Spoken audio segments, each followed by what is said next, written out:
So here we are, 4 years ago, the events of January 6, 2021, the darkest day in all of the Republic. Well, what we thought was true is quickly unraveling now. For many Americans, this day is a dividing line. The narratives have clashed. Emotions have run high. Our trust in institutions sworn to protect us has been further eroded in ways that only dramatic action will we ever be able to regain a portion of our trust. Now, there are newly emerging details.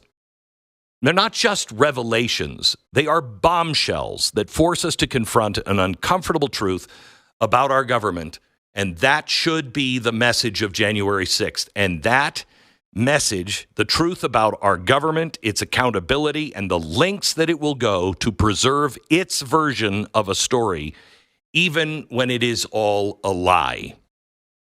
Beginning on January 6th in the afternoon, Americans were told of an imminent threat. 2 pipe bombs were found near the RNC and the DNC headquarters. These devices, if you remember, we were told, could have caused catastrophic harm. After all, at the DNC, the vice president had been rushed to the DNC, strangely and without explanation, and also strangely, all records were lost. The Secret Service accidentally deleted all of those records on why she was moved to the DNC. Now we know the investigation into these bombs was woefully insufficient, and I'm being kind with that. I don't think it really even happened at all. Surveillance footage was ignored. Cameras were turned just hours before the pipe bomb was laid. Cell phone data in both places, we were told, was corrupted. The only thing that was corrupted was our own government and FBI. We now know that the data was not corrupted. According to the cell phone companies, they were never asked to turn over the information to the FBI. They were never asked. Critical leads went unpursued. Today, 4 years later, questions about the bomber's identity still remain unanswered. The lack of urgency begs the question, why? Why would federal agencies neglect a critical investigation in something that was going to destroy the republic, could have killed the vice president? What if the pipe bombs were nothing more than a convenient distraction? Boy, a justification to escalate security measures and cast a broader shadow over what they hoped would unfold that day. It's not conspiratorial to ask those questions. It is our duty as citizens, because we now know our government lied. So we want answers. We know that 26 FBI informants were on the ground that day, but they didn't go into the Capitol. Now let that sink in. It's not speculation. It's fact. 26 FBI informants. What were they doing there? Were they infiltrating the crowd? Were they guiding its behavior? Were they acting as provocateurs? Why, if the FBI had 26 informants, why did this happen at all? The presence raises troubling concerns about how much of January 6th was actually organic and how much was orchestrated. 4 years ago today, I was tweeting, "This has got to stop. This isn't who we are. All of these people should go to jail." Well, today, I still say, if you broke the windows and you were clad in a mask and you were causing damage and, hurting people, yeah, you should go to jail. But the time you should have served is, up by now. But there's still people in jail, maybe for as long as 20 years. It looks like this was all crafted not to protect democracy, but to bolster an agenda. Amid the chaos, everybody pointing their finger to one man, Donald J. Trump. But the new information paints a vastly different picture. 2 days before January 6th, it has now been verified that Trump authorized the deployment of the National Guard, citing concerns over potential unrest at the Capitol on January 6th. But his concerns were ignored. His offer was rebuffed by Nancy Pelosi and the Capitol Police. Why? Who in the chain of command chose to disregard this presidential directive? The presence of the National Guard would have prevented much of the mayhem that occurred, maybe even all of it. Yet that opportunity was squandered, and no one told us about it. In fact, the media told us that Trump wanted the chaos. The truth is, we now know, he sought to prevent it. This glaring omission from mainstream narratives exposes just how much the January 6th story has been manipulated to fit a preconceived conclusion. Then there was the Ashley Babbitt story, a name who's become a rallying cry for those who see January 6th as a miscarriage of justice. She was a decorated Air Force veteran. She was shot and killed on live TV by a Capitol Police officer while attempting to climb through a broken window. Her death was ruled justified almost immediately. But now we learn that the officer involved violated multiple procedural rules.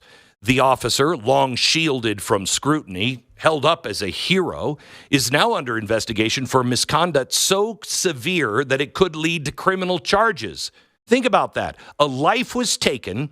The person responsible may not have followed any of the protocols. What else was cut because of security? What else was held up as an example of good police work? And why was Babbitt's death so quickly dismissed by the media and the government officials? In the days of George Floyd, why was this one policeman, his actions not scrutinized? Did her life not matter? Her story was buried under a mountain of political narratives. And most importantly, January 6th is all about the perversion of justice, the using of allies in social media, high-tech, global corporations, including telecom and airlines, in many cases offering up location data on people that were simply in Washington, D.C. without being asked. What the FBI did with it, how perverted the court system is in D.C. alone, the knowing role of our politicians, local and federal, our police, the higher-ups with the National Guard, as well as at the Pentagon now. What do these things tell us about our country? Well, they tell us that our country, as we hope it would be, is dead, that we have been lied to. They mean that the events of January 6th are far more complex than the tidy little story that they had by 6 p.m. that night. They mean that the very institutions designed to uphold justice and democracy may have played a role in undermining them. And let's not just blame one side. January 6th wasn't about Trump supporters or Democrats in the media. It was about a system that thrives on division and chaos, a system that uses fear to control us. If federal agencies can lie, manipulate, and withhold the truth about January 6th, what are they not capable of doing? What are they willing to do to maintain their grip on power? We, the American people, 4 years later on January 6th, must demand the truth. We don't just deserve it, we demand it. Not the sanitized version, not the politically convenient version, not the story that makes the Democrats look bad alone, but tells us the truth, the entire truth. That means demanding accountability from the FBI, the Capitol Police, every government official on either side who had a hand in what happened that day or covering it up.